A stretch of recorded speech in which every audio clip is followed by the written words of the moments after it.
Puji syukur kepada Tuhan, kasih dan kemurahan-Nya selalu dinyatakan kepada kita semuanya.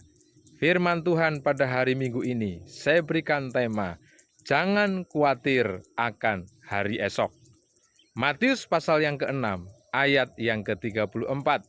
Sebab itu, janganlah kamu khawatir akan hari besok, karena hari besok mempunyai kesusahannya sendiri. Kesusahan sehari cukuplah untuk sehari. Saudara yang terkasih dalam Tuhan, seringkali ada orang-orang yang salah pengertian terhadap ayat ini. Kalau kami tidak boleh khawatir akan hari esok, berarti apa yang kami punyai, kami bisa habiskan hari ini. Berarti gaji yang saya terima untuk kebutuhan 1 bulan, saya bisa habiskan hari ini. Nah, saudara yang terkasih dalam Tuhan, sikap tersebut, respon tersebut, pemahaman tersebut salah. Firman Tuhan memberitahu supaya kita jangan khawatir akan hari esok, tetapi memikirkan hari esok harus. Ada perbedaan antara memikirkan dan mengkhawatirkan. Kesalahan yang kedua, saudara, adalah ada orang-orang yang sudah paham terhadap ayat ini. Oke, kami tidak boleh khawatir. Kami boleh memikirkan hari esok, tetapi karena terlalu dipikirkan, muncul kekhawatiran. Nah, saudara, supaya kita tidak salah terhadap dua hal tersebut, maka kita harus mencermati kebenaran firman. Tuhan Yesus berkata, jangan kamu khawatir akan hari besok. Kita memikirkan hari besok harus, tetapi jangan sampai masuk kepada titik kekhawatiran. Saya berikan ilustrasi sederhana.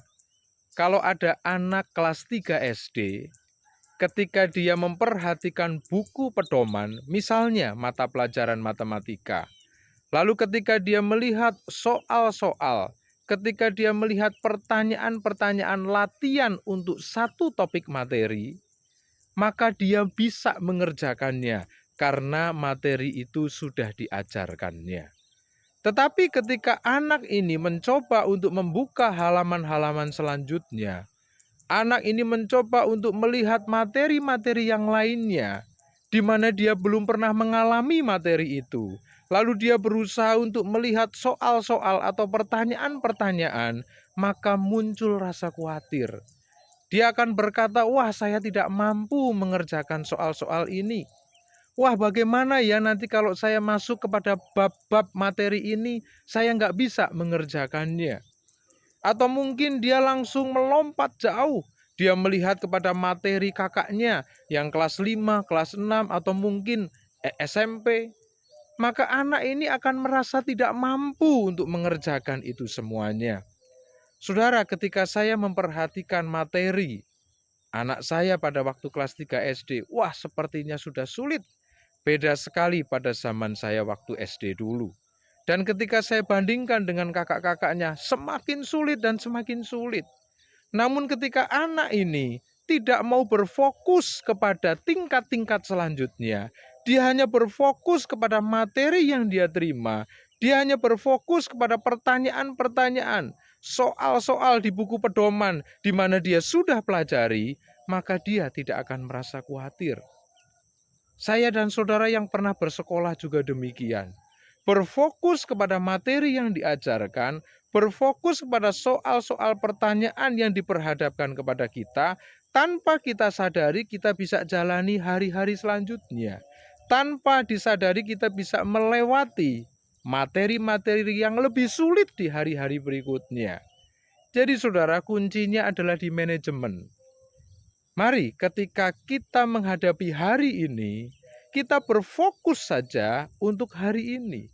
Tantangan apa yang sedang kita hadapi? Masalah apa yang sedang kita hadapi? Tuhan sedang melatih kita dengan soal-soal, dengan pertanyaan-pertanyaan. Berfokuslah. Tetapi ketika saudara mau memikirkan hari esok, silahkan. Ketika saudara mau mempersiapkan untuk materi-materi hari esok, silahkan. Tetapi jangan sampai kepada titik kekhawatiran. Sebenarnya kita semua yang hidup di bumi Indonesia ini tidak ada alasan untuk khawatir. Saudara, saya ada di sawah di tepi atau di pinggir rumah, sawah sedang menguning, ada banyak burung-burung juga.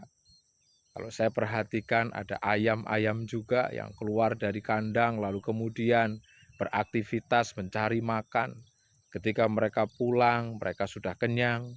Ya, lalu kemudian kalau saya perhatikan ini kira-kira 1 minggu lagi akan panen. Kita patut bersyukur Indonesia masih diberkati oleh Tuhan. Oke lah saat ini ada pandemi yang berpengaruh kepada perekonomian, tetapi sawah-sawah masih menguning. Kebun-kebun juga masih menghasilkan buah. Ada kebun pisang, ada pepaya, ada mangga, dan yang lain sebagainya. Palawija, bumbu-bumbu dapur, semuanya masih tersedia, saudara. Saya teringat kepada satu cerita di Bethlehem di kitab Rut. Ada satu keluarga yang terlalu khawatir ketika melihat paceklik, melihat kekeringan di Bethlehem, mereka pergi ke Moab. Sepertinya kalau dibandingkan dengan keadaan kita jauh lebih baik dari cerita di dalam kitab Rut. Kita tidak melihat kekeringan, kita tidak melihat paceklik. Nah, saudara yang terkasih dalam Tuhan, kalau saya dan saudara fokus saja kepada apa yang kita lihat, apa yang kita pandang, maka kecil kemungkinan untuk kita merasa khawatir. Kita tidak tahu akan hari esok. Pikirkan dan persiapkan, tetapi khawatirkan jangan. Karena itu semua akan merugikan saya dan saudara.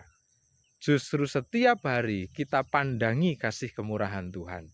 Kita pandangi udara segar yang masih kita hirup. Kita pandangi sawah ladang yang masih menguning. Kita pandangi keadaan sekitar kita, anggota keluarga kita baik, sehat. Kita masih bisa menikmati berkat Tuhan. Walaupun mungkin ada di dalam kesederhanaan, tetapi keadaan kita ternyata jauh lebih baik daripada keadaan-keadaan yang diceritakan di dalam Alkitab. Kita masih bisa bersyukur kepada Tuhan, kita bersemangat untuk menjalani hidup ini. Selamat hari Minggu, selamat beribadah. Tuhan Yesus memberkati kita semuanya.